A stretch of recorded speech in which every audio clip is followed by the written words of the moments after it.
哋呢班打工仔，通街走嘅直頭係壞腸胃。哇頂你啊！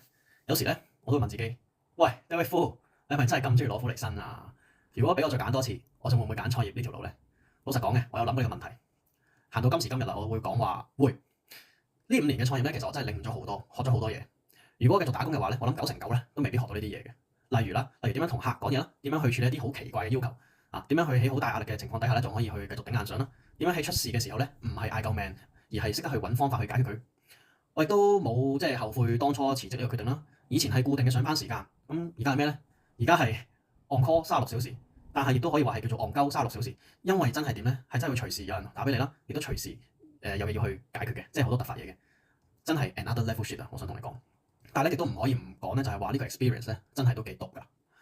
我本身咧就係南澳嗰邊讀書畢業啦，咁之後我第一份工咧係嚟咗悉尼做嘅，屋企人咧全部都係香港啦，咁喺悉尼咧基本上係一個親戚都冇，朋友都唔多，咁真係咧可以話係由零開始咯。咁如果你同我講話嚇，咁點揾客啊？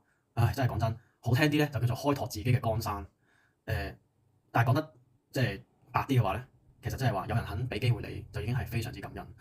要做得成一單生意咧，真係一啲都唔容易。但係呢幾年咧，我真係遇到好多好感恩，即係好感恩有一班貴人啦，佢哋肯介紹下俾我啊，俾啲意見我。有時咧，可能佢哋講1兩句嘢咧，佢都可以認我，即係可以支持多一陣。冇咗佢哋咧，我諗可能我真係都食風多過食飯。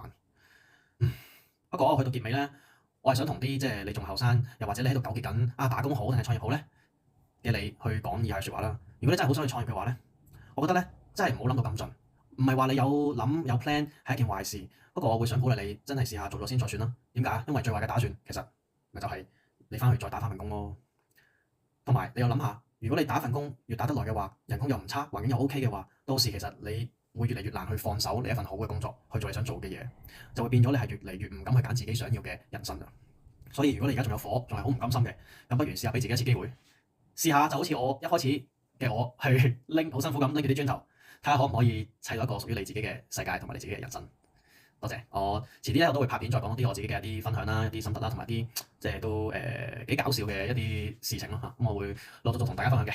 好，如果你中意呢條片嘅話咧，就唔該請 follow 我啦、share 啦、同埋 subscribe 啦、同埋 like 啦咁樣嚇。咁多謝大家，我係叫 David Fu。